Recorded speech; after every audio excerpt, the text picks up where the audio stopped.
Good morning to one and all. Today topic is types of HVDC configuration. That means types of HVDC links. Here link means connection from one point to another point. There are 5 types of links are available in the HVDC system. The first one is monopolar link. What is the purpose of these HVDC links? For the interconnection of two or more networks that has different frequencies or voltages, we need HVDC links. Mainly classified as 3 types: monopolar, bipolar, homopolar link. But here generally we can classify it as 5 types. Monopolar link. See the diagram of monopolar link. If you observe the figure here, generating station generates the power. That power is transmitted to the AC transmission line, that is AC power, and that AC power is again enter into the converter station 1. Here converter station 1 is acting as a rectifier. That means AC power is converted to the DC power. That DC power is transmitted in the DC transmission line, and at the receiving and another converter station, that is inverter. So inverter again converts the DC to the AC power. That AC power is transmitted to the consumers. So monopolar link, here it has a single conductor. Mono in the sense single conductor of negative polarity, and uses earth for return path of the conductor current. For return path of the conductor current, sometimes the metallic return also used for return path of the current. In monopolar link, here the two converters are placed at each end of the pole. Earthing of the pole, here earthing of the pole is done by the earth electrodes. So these earth electrodes are placed about 15 to 55 kilometers away from the terminal stations. Here the disadvantage is it uses earth as a return path, and it is not much in use nowadays. Why? Because if any fault or if any problem is occurred in the DC transmission line, that line does not transmit any power from the converter station 1 to the converter station 2. So consumer will not receive any power. So that means consumer will not satisfied with this type of transmission of power. So that's why this disadvantage is overcome by the next method, bipolar link. Here in the bipolar link, so as the name itself indicates, bipolar. So polar in the sense conductor, bi in the sense two pole conductors. One is operating as a positive conductor, another one is negative polarity. So here we are using two conductors. Definitely the cost is somewhat high compared to the monopolar, but we can say it is more reliable than the monopolar. So because whenever one of the pole fails, the system continuously operating as a monopolar link, and in the monopolar link we are using the return path as the return path. Ground is used as a return path for the flow of current. So the advantages of bipolar link is that if any of the link stops operating, the link is converted to the monopolar mode, and that means the half of the system continuously supplies the power. Such types of links are commonly used in the HVDC system.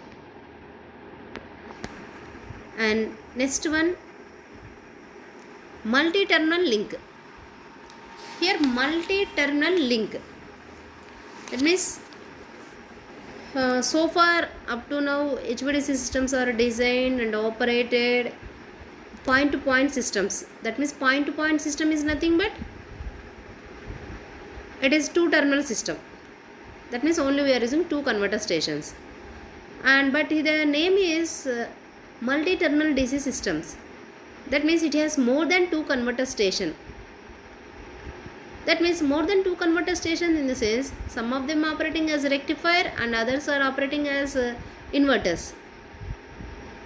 The simplest way of building a multi-DC system from an existing two-terminal system is to introduce tappings.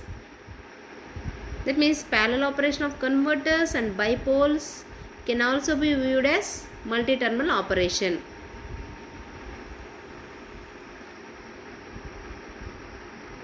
But it is somewhat complex network as compared to the monopolar as well as bipolar link. But here the reversal of power is possible. Reversal of power can be easily achieved if we are using the multi-terminal HVDC link. And next one, back-to-back DC link. So this back-to-back DC link, in the sense the length of the back-to-back connection is kept very small. The length is very small. That length may depends upon the system requirements. This connection is used between any two power systems which are operating at different frequencies. So two power systems are operating at different frequencies are called as asynchronous systems. So for asynchronous interconnection purpose, we are using this back-to-back HVDC link. And here the main advantages of this back-to-back HVDC system is, here the length between the two converter stations is kept very small. That is the one biggest advantage. And HVDC system which transfers energy between the AC buses at the same location is called as a back-to-back system. HVDC system which transfers energy between the AC buses at the same location. So that means the location is same, in the sense the length between the two stations is very small. And we are called it as asynchronous systems. Asynchronous system in the sense we are operating at two different frequencies. That means the two buses we are using are AC buses. So now we can say that back-to-back system is nothing but we can transfer the energy between the AC buses at the same location is called as back-to-back system. That means converters and rectifiers are installed in the same stations. It has no DC transmission line. So remember the point, the back-to-back HVDC system station has no DC transmission line. It provides an asynchronous interconnection between the two adjacent independently controlled AC networks without transferring frequency disturbances. And it reduces the overall conversion cost. And it improves the reliability of the DC system. This back-to-back DC station is mainly designed for bipolar operation. If you observe the back-to-back connection, it is a direct connection of the output of the one device to the input of the similar device. Yes or no? Here two AC systems, output of one is given to the input to the another station. That means both ends in the same station. This is used to couple asynchronously operated power grids for connecting different frequencies where there is no DC transmission line is necessary. That means the distance is very short distance. So the advantages of back-to-back systems are more. One advantage is reliability is improved, the conversion cost will be decreases, and there is no DC transmission line. So these are the advantages of back-to-back HVDC station.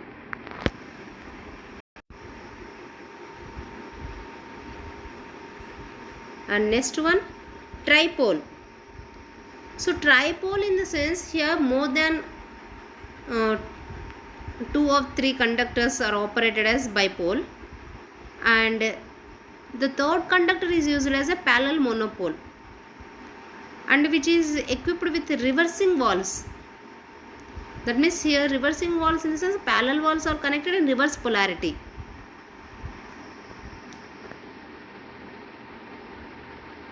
And next one, the advantages. Coming to the advantages of HVDC system,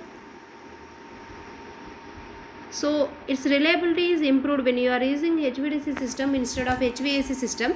The reliability will be improved, and power flow can be changed very quickly. Power flow controllability is also possible here, and it is independent control of AC system, and system stability is also improved, and it is more economical than HVAC system when the transmission system distance is more than 700 kilometers. When at which case we are preferable HVDC system compared to the HVAC system in the sense when the distance is greater than 700 kilometers, it is better to use HVDC system instead of HVAC system. Up to 700 kilometers it is better to use HVAC system. Beyond the 700 kilometers it is economical if you use HVDC system. Why? Because above 700 kilometers the charging current in the AC system will be increases, the Faraday effect, Carnot losses, everything, power losses also, all our losses are increasing. Stability problem will be arised, and conversion cost will be increases. To reduce that, whatever the losses in the AC system, the filters will be, all these components are adding in the system, so the conversion process will be converters requirement of the filters all will be increases in the HVAC system beyond the 700 kilometers. So that's why above the 700 kilometers HVDC is more economical than HVAC system. Up to 700 kilometers, that means less than 700 kilometers, the HVDC system is higher cost compared to HVAC system, because initially HVDC system requires the converter stations. Rectifier and inverters are both are required for conversion of AC power to the DC power. So that's why initially the cost will be increases up to some distance. Greater than the 700 kilometers, it is better to use HVDC, is more economical than the HVAC systems.